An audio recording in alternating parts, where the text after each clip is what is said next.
The point of that? What was the point of the rolling the dice? Do you remember? What the hell did the dice represent?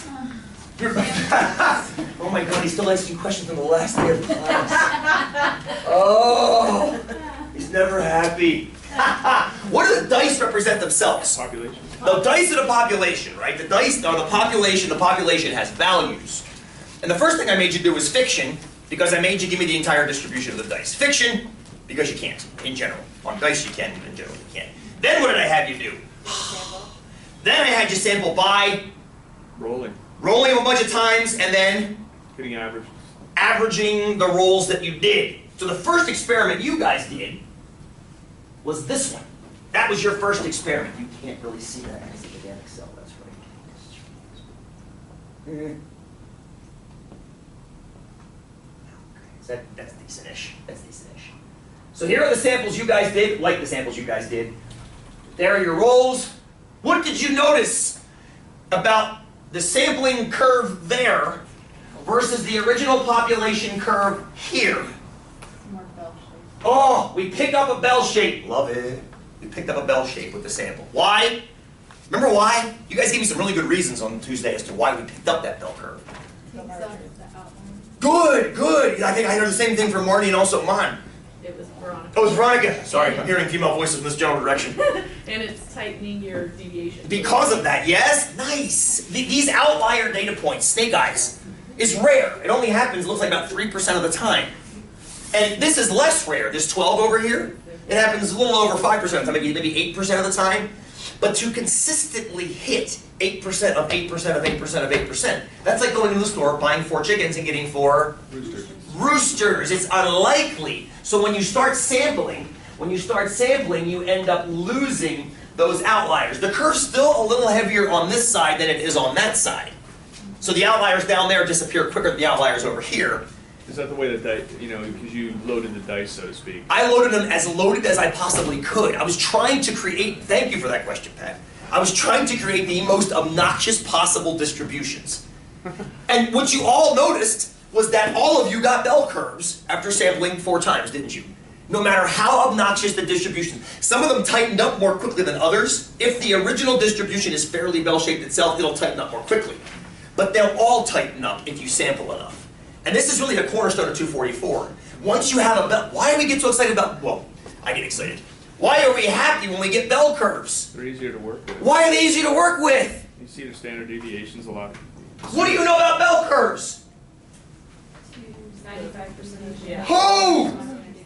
95% of the days within 2. Remember what I did on Friday? You guys were laughing because it looked like walk like an Egyptian. But I got in front of the curve and I said, stop me. Stop me when I get to 95. I went a little further. I was talking. But that's the beauty of it. In this distribution here, in the original population, even if you could get it, would a standard deviation even make sense to talk about? Not necessarily, because it's skewed. But the sampling distribution itself has its own standard deviation. I want to come back to, that's got a special name actually. I want to come back to that today. That's kind of the point of today, is to wrap up what the standard deviation of this thing is. Love it. Good. We got the bell curve. What else do we have in this curve? What's it showing us? Average. Say it again, nice and loud. Average. Gesundheit. It is showing us where the average is, yeah? Now you don't know where the average is because you don't know where the population is. But it's showing you where the average is. It's somewhere right in here, isn't it? It's somewhere right in here because those are the highest bars. So we picked up a bell curve with a standard deviation and we picked up an average. But the problem with this is, when you do a statistical study, if you conduct your own research method class, in your research methods class, or if you go out and you collect data in Bend, you're trying to show that the light, eastbound light on Empire Avenue is not being picked up by bike traffic, but the westbound light is, FYI, it's not. You collect your own data to get an average, and you want to report to the city of Bend with an inferential analysis like you should do. You might get that as a sample result. There are 1,000 samples in this chart right now. Most of them are landing near the average, right? But some, fewer, are landing further and further away. I mean, there's even one down here. The average of this bad boy is somewhere around 8. But we did get a sample average down here around 3.5. Which would be an outlier, yes? Die, go. Go. Question, N Please. equals 4, what's the 4 represent the number of rolls? That's the number of die. You rolled 4 dice. Thank you for the segue, by the way. You rolled 4 pairs of dice, average those 4 values. Now, it is possible, as you can see, to get fairly low values, just like it's possible to get fairly high values. Because what Marnie and Veronica said about the outliers disappearing, it's disappearing, not gone. Right. So how can we make them go away more? That's the last thing we talked about, right? That's the last thing we talked about on Tuesday was roll more. Instead of rolling only 4 times, I think we rolled 9 times next, yes? Here's what the 9 curve looks like. How is it similar and how is it different than the 4 curve? Well, it's Also, bell, still bell. Still a bell. but it's getting Still see where tighter. the average is, Boom! We can still see where the average is. but it's got less on the ends. Good. Now you know that 100% of the results have to fit under this curve. So mathematically, if we're losing the ends, notice there's no 3.5 anymore. Those ends have come in this way. And I forget what the end was over here, but it's pushed in a little bit too. If there's less on the ends, where did that stuff go? Middle. Had to. Now if you didn't catch this, look. This is now the highest points around 0.2, which is 20%. Look at the last high points and where they are. They're around 14%. So we picked up some percentage points right there. But we still have variance around that average. We still have most of the averages here. Roughly 60% of the entire data set is right here. That's good. But that means 40% are in these tails. And that's still not that's still too much variation. So we sample more. We go to 14. Oops. Or we clicked the wrong button. We go to 14. We go to 16, excuse me. Okay. Notice the average is still in the middle and now it's creeping up on 30%. That's good, right? That's good. Tails are going away even more. At this point, you guys figured out the answer to that very quickly. Tighter bells, me. How's he compared to him? How's S? How does the standard deviation of this curve compare to the overall standard deviation of the population? It's got to be smaller. The entire population was spread all the way across this graph. This is now tightened in. Because good luck rolling dice 16 times and getting snake eyes every single time. If that happens, there's something wrong with the dice, even more than there already are wrong with the dice, because I mean, the thing's so freaking weird. And then we looked at 25, and it got tighter. And we looked at 100, and some of you didn't like this one. And I thank you for not liking this one. Because I created a second sheet to go along with this one, because students didn't like this one so much. Like, the bell's gone, the bell's gone. The bell's still there.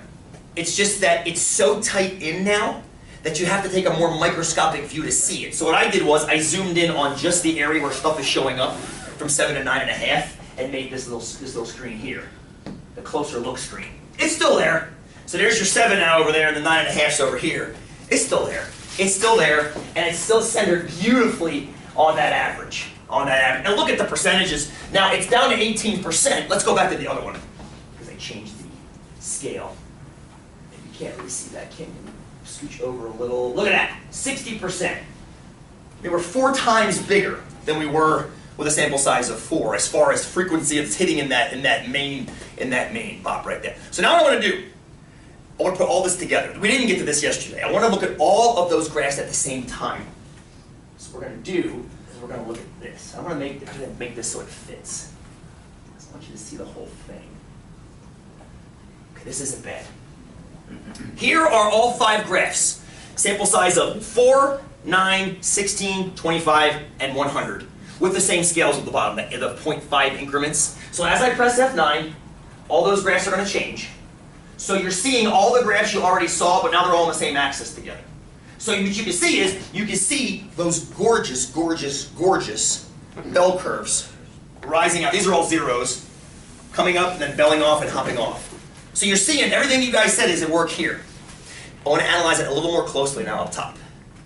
So this is the average of the population. This is the standard deviation of the population. You don't know either of those in reality, correct? They're out there floating around in space. Here are your sample sizes, 4, 9, 16, 25, and 100. Here are the averages of each of those pages. So check this out. Each of those individual sheets we click through, there were 1,000 trials. Each one of those trials had an average. So when there were first 4, average, first 4, average, first 4, average. That is the average of all of those averages. So I took all 1,000 sample averages and averaged them together. and that's the number I got. Is that fair? Pat, you got a question? Go ahead. Yeah, I just want to make sure that the sample is a roll of the dice 4 times. And added together an average. But that is the sample. Yes, the sample, 4 Right. rolls, added together, average. 9 rolls, added together, average. 16 rolls, added together, and so forth and so So on. it's, like you say, it's 1,000 samples, so It's actually 4,000 rolls, Exactly. 9,000 rolls, 1,600 or 16,000 4 rolls. at a time. 4 at a time, 9 at a time. Each one of those is a sample, one sample. Right. And we do that 1,000 times each. Good question, good question. There's a buttload of rolls happening right here, yes? Is it 10,000 rolls? Or 100,000 rolls, I guess, right? So, the question is, there's 1,000 more in each category. This is the kind of crap you can't do as a person because you take it too long. What are you noticing about these guys right here, friends? They're close together. Say that again. They're close together. And what are they also close to? The average Of the what? sample, individual sample. Well, the individual say Population. that. Say it again, Brian. The population. They're honing in on the population average. Why am I getting so worked up about this? Prove that this works. They good. When you say works a different way. I love what you just said. It works. I love that always. I've heard that like 6 times this term in 243, and it makes me so happy. Oh, this crap works. I get so happy. It does work. But what is working? What is work defined as? You're actually approaching the population average. Which we can never know, right? Right. You can never know what the population average is, but this tells you you don't have to. Because you can draw a sample and get close enough to it. Now, close enough to it. Close enough to it. What does that mean? What is that a measure of? Close enough. Your margin of error. That's a measure of a margin of error, a variance around it, yes? Now I want you to look at these numbers here. Remember how I averaged all of the averages to get this? I said, let me just look at something else. Let me also average all the standard deviations of each of those samples while I'm at it. So each of those samples of size 4 or 9 or 16 or blah, blah, blah, they have standard deviation as well. So I averaged those and I got these numbers. Does this jibe with what you see on the chart down here? Yes. Does it jibe? Okay, tell me how it jibes. Put it in words for me. Explain it to your neighbor. You're cutting your lawn. Because the standard deviation gets smaller. As the standard deviation gets smaller, what's happening to the curves? they're getting Tighter. Tighter and taller. Very nice. Excellent. Now, here's the most bitchin' part of the whole thing. There's a little bit of mathematics involved in this. How is that number compared to that number-ish? Half. Ish. Half. Vote for half, second for half. I want to keep F9 in here. It's hovering right around half-ish, yeah? Half-ish? Good, half-ish. How's this number compared to the population standard deviation? Ish. About a quarter. Ish. Say that again? 2/3. I would say 1/3. 1/3. Yeah? Oops, I hit the Sorry, wrong button. 1/3. Sorry. I would say, yeah, I think you're on, I think Haley, 1/3. If you multiply this by 3-ish, you get that. Ish. I mean, sometimes it varies above and below it, but on average it's hitting right at that. How about this one here? 1/4. About a quarter? How about this one here? Here. 1/5. A fifth? How about this one here? Size is the square of 5. About a tenth? I was a bastard there. I jumped from the 5 to the 10. So this is about a half, that's about a third, that's about a fourth, that's about a fifth, that's about a tenth. I wanted to make one more sheet where the sample was 10,000 large. 10,000 large. I did, and then I pressed F9 and Excel went, and then like 45 minutes later it went, and put all those results down. I'm like, that will not do for class. Now, why did I want to have a sample of size 10,000? Because what would this then be? Probably like, 100. yeah. A vote for, oh, a vote for the square root of 10,000th? What the hell, square root? How dare you? How dare you bring up such functional notation in this class? But, did you catch that? Did you catch? This is half. 1/2. 2 is the square root of 4. Holy crap. 1/3. 1/3. 3 is the square root of 9. Holy crap. 4th, square root. Were you wondering why the hell I was using numbers like 4 and 9 and 16 and 20? Because I wanted you to see that. I mean, who's going to see the square root of 18? It's ugly, but those are nice. So I was trying to use 10,000 because the square root of 10,000 is 100. which means this would have been 0.026. And it was, for that briefest of moments, when the 10,000 sheet existed, it was 0.026. But I was like, the kids will never sit for 45 minutes while I'm having a sheet load. So what you've just done is you've just found a quantifiable way of figuring out. If you want to shrink this down on average to a certain value, you now know how big your sample has to be. Holy crap! That's incredible. Because we're very good at saying, oh, more data is better than less data, all things being equal. And that's 100% correct. As long as your data is fine, more is always going to be better than less. The trick is, that's a bit infinite, right? More data is always better. Well, what's more? More's expensive. Suppose you're doing destructive testing on Lamborghinis. Okay? I need a few more cars running that brick wall. Explain to your boss why you should do that. Oh, because I want to check the safety of the seatbelt. Oh, okay, people are going to die. Let's give them a few more cars. And you can say, well, when you say safety, what do you mean? Well, I want to be off by no more than 1%. If I only have the cars you gave me, I have a plus or minus 3%. I want to get it down to 1%. I need 5 more cars. Oh, here you go. Here's $1.5 million worth of cars to go right into a brick wall. But you can quantify it that way. That's the beauty of it. That's the beauty of it. Yes. That make sense? Good. Now those of you taking 244, which is how many of you? Maybe half of you? Yeah, maybe, this is about a third of you actually. Most of the other classes taking it. This n, the square root of n, actually is going to show up quite a bit. Let's take 5 real quick. I do have a few last slides just to wrap this whole idea together. So if you want to stick around for a synopsis of this, it'll help you with the last couple pages of your exam very clearly.